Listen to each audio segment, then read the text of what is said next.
seluruh sekte-sekte dan aliran-aliran sesat atas nama Islam.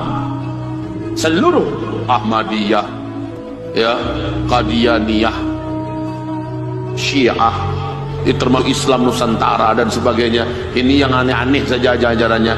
Mereka ini adalah kelompok-kelompok 1, 2, 3, 4, 5, 6, 7, 8, 9. Ini kelompok-kelompok yang telah terwujud terlebih dahulu sebelum Dajjal keluar. Nanti pas Dajjalnya muncul, mereka langsung merapat.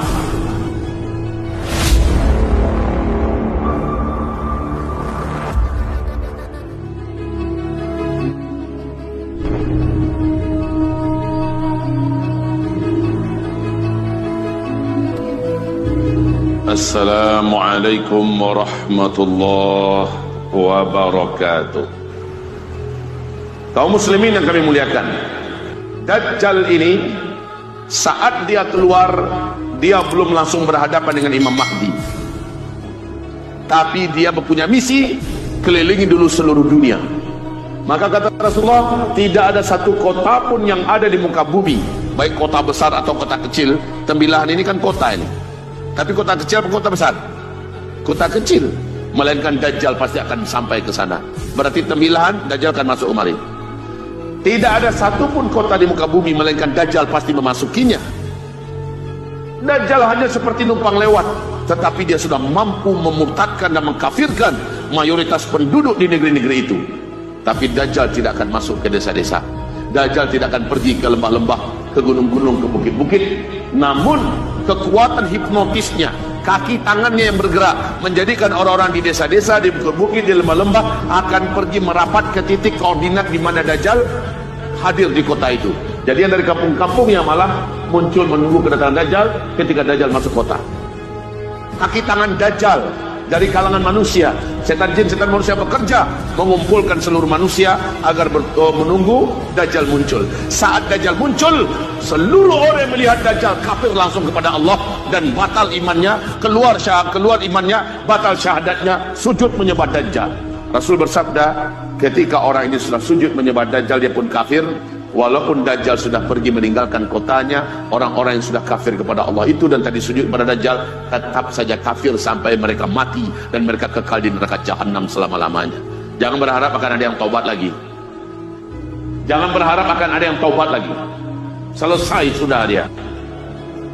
Makanya Rasulullah poin ketujuh, Rasulullah mengharamkan umatnya, jangan pernah kalian keluar dari persembunyian kalian ketika Dajjal memasuki kota kalian. Tetaplah dalam persembunyian, jangan keluar. Siapa yang berjumpa dengan Dajjal, dia pasti kafir kepada Allah Subhanahu wa taala dan dia pasti akan sujud menyembah Dajjal. Luar biasa, kemampuan kesaktian Dajjal itu luar biasa. Hanya melihat Dajjal dan Dajjal melihatnya, kafir langsung orang ini pada Allah, hilang imannya. Nanti kata Rasul, akan ada seorang lelaki yang merasa imannya sudah sangat kokoh dan kuat dan dia yakin imannya tak akan berubah kalau dia berjumpa dan ingin mendebat Dajjal. Tapi ketika dia keluar dari persembunyiannya, Dajjal melihatnya, orang itu melihat Dajjal, langsung menguap iman yang ada di dadanya keluar dari tubuhnya dan dia pun kafir kepada Allah, dia langsung sujud menyembah Dajjal. Belum jadi debat tapi dia sudah kafir kepada Allah Subhanahu wa taala. Maka Nabi haramkan jangan berjumpa dengan Dajjal. Masalah fitnah dan kemampuan Dajjal sudah banyak saya selipkan di antara kata-kata saya tadi. Poin ke-8 adalah bagaimana cara mengantisipasi dan menyelamatkan diri ketika Dajjal sudah muncul. Oh ya, tunggu, kapan Dajjalnya muncul? Kapan Dajjalnya muncul? Tanda-tandanya sudah ada sekarang. Tanda-tandanya sudah ada. Tapi kapan Dajjalnya muncul? Jawabannya adalah saat bumi ini sudah mengalami kekeringan, kelaparan, pembantaian karena peperangan, ya, dan kehancuran global secara ekonomi. Orang-orang sudah putus asa untuk hidup. Dajjal muncul saat itu. Kalau tanda-tanda tadi sudah, tapi dia muncul saat-saat tengah-tengah itu. Dan justru Dajjal muncul, manusia menanti-nantinya, sebab sekali lagi Dajjal datang membawa gunungan makanan ketika manusia sedang kelaparan. Siapa yang nggak doyun menanti kedatangan Dajjal? Dia datang membawa gunungan makanan. Dajjal datang mengalirkan kembali sungai-sungai yang kering, menurunkan hujan dari langit, menyuburkan tanah yang tandus dan mati, dan bahkan mendemonstrasikan menghidupkan hewan ternak dan kuburan-kuburan manusia digalinya, Hanya ditunjuk saja dengan tangannya, keluarlah manusia-manusia yang hidup kembali yang pernah dikuburkan di sana. Pada kata Rasulullah, itu yang muncul itu bukan manusia yang dulu mati dan dikuburkan di sana. Yang muncul dari kuburan-kuburan itu adalah setan-setan yang menjelma dalam wujud manusia. Oke, itu kapan Dajjal muncul? Pertanyaan yang menjadi poin ke-9. Bagaimana cara selamat dari Dajjal? Ini yang terkuat ya. Yang ke-9, poin ke-9. Cara selamat dari Dajjal. 1. Wajib kembali mengokohkan ilmunya tentang tauhid. Luruskan tauhidnya, mantapkan akidahnya, kuatkan imannya. Itu yang pertama. Yang kedua, banyakkan amalan-amalan sunnah setelah disiplin amalan-amalan wajib. Banyakkan amalan sunnah, tahajud, duha, ya, puasa Senin Kamis, zikir pagi petang, baca Quran, zikir dan sebagainya. Perbanyak ini, sedekah dan seterusnya. Perbanyak amalan sunnah. Setelah kita tertib di amalan wajib, sholat 5 waktu berjamaah sudah di masjid, ya. Kemudian puasa Ramadan tidak ada yang bolong. Kemudian mengerjakan yang fardu-fardu dengan secara sempurna. Ini karena kami sudah uraikan malam kemarin di masjid apa kita malam tadi, Ustaz? Darul Hikmah. Kami sampaikan malam tadi, hanya orang-orang beriman yang amal solehnya banyak yang akan dikuatkan oleh Allah, yang akan diselamatkan oleh Allah. Jadi ini cara selamat dari Dajjal. Kuatkan iman, banyakkan amal soleh.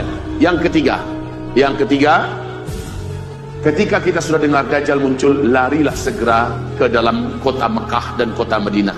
Dua kota ini Allah tak izinkan Dajjal bisa masuk. Baik fisiknya Dajjal, atau bala tentara Dajjal, atau kesaktian Dajjal, takkan mampu menembus dua kota ini. Cuma masalahnya, ketika Dajjal itu muncul, semua teknologi yang ada di muka bumi sedang tidak bisa dipakai. Berarti kita tidak bisa terbang ke sana. Yang bisa langsung merapat ke situ adalah orang-orang yang tinggal di kawasan bertetangga, seperti Taif, Jeddah, ya, Tabuk, Yarmouk, Riyadh dan sekitarnya, itu baru bisa merapat masuk Mekah Madinah. Lah kita di sini bagaimana? Maka solusinya yang keempat. Jalan keempat itu selamat dari Dajjal. Kamu yang ada di kampung-kampung kamu, di negeri-negeri kamu, di kota-kota kamu, tetaplah berada di rumah. Tim sesnya Dajjal itu sudah umumkan. Saudara-saudara, Sang Tuan Agung yang akan membagikan kehidupan dan menyuburkan bumi akan singgah ke kota kita ini dan menyebarkan kehidupan buat kita semua, memberikan makanan dan menghidupkan kembali bumi. Akan datang kemari hari Kamis tanggal 21 Maret 2021 umpama, ya. Maka siapa yang ingin mendapatkan keberkahan dan kemuliaan kehidupan dari Sang Tuan besar ini, silahkan merapat, ya, silahkan tunggu. Otomatis orang-orang yang memang sudah putus asa hidup berharap, ini ada kehidupan yang akan dibagi-bagi kepada kita, merapatlah mereka. Adapun kamu, kata Rasulullah, kalau kamu tahu Dajjal akan masuk ke kotamu, pastikan seluruh keluargamu sudah di dalam rumah. Jadi perintah Nabi sudah di dalam rumah, bukan dalam masjid, Pak. Jangan dalam masjid, jangan dalam pesantren, jangan dalam musola, bahkan dalam gua pun tak boleh. Setan itu akan nyampe ke sana. Setan bangsa jin itu akan nyampe. Perintah sholat dalam rumah. Pastikan makmu sudah di rumah, binimu sudah di rumah, anak gadismu sudah di rumah, saudari-saudari perempuanmu sudah di rumah. Ikat kaki dan tangan mereka dan tutup pintu rapat-rapat, tutup jendela kuat-kuat. Bacalah surah Al-Kahfi di dalam rumah, maka selama itu kamu tak akan berhasil ditemukan oleh kaki tangan Dajjal, tentara-tentara Dajjal, pengikut-pengikut Dajjal, seperti Allah menggaibkan para pemuda Kahfi di dalam perut gua ketika pasukan raja yang zalim lalu lalang di depan pintu gua untuk mencari mereka. Allah gaibkan mereka, pemuda Al-Kahfi. Maka bacalah surah Al-Kahfi, Allah akan gaibkan pula rumah kita dari pantauan para pengikut-pengikut, tentara-tentara, antek-antek dan penyembah-penyembah Dajjal. Baca surat apa tadi? Al-Kahfi, jangan salah baca, nanti baca Yasin pula. Saya heran, di mana-mana orang semarak membaca Yasin Kamis malam Jumat. Bukan tak boleh, berpahala tuh. Tetapi baca kitab kita, baca hadis-hadis sahih, Nabi perintahkan Kamis malam Jumat baca surah Al-Kahfi. Apalagi ini akhir zaman. Siapa yang baca surah Al-Kahfi 1 minggu ke depan, semua kejahatan fitnah Masih Dajjal Allah akan lindungi orang ini yang baca surat Al-Kahfi. Sekarang pastikan keluarga kita Kamis malam Jumat, pastikan keluarga duduk baca surah Al-Kahfi. Belum boleh pergi kemana-mana, melakukan aktivitas apa-apa, sampai selesai dulu baca surah Al-Kahfi. Gitu Pak. Berapa tadi baru cara selamat dari Dajjal? Sudah 4 ya? 4. Yang kelima, jadi yang keempat tadi adalah masuk dalam rumah. Yang kelima, kalau sempat ketangkap dan kita belum sempat lari ke dalam rumah, ketangkap oleh bala tentara Dajjal, ketangkap oleh kaki tangan Dajjal, ketangkap oleh setan-setan, dan kita diseret menuju Dajjal, maka perintah Rasulullah, bacalah di depan Dajjal surat Al-Kahfi 10 ayat pertama atau 10 ayat terakhir. Baca itu. Berarti wajib hafal.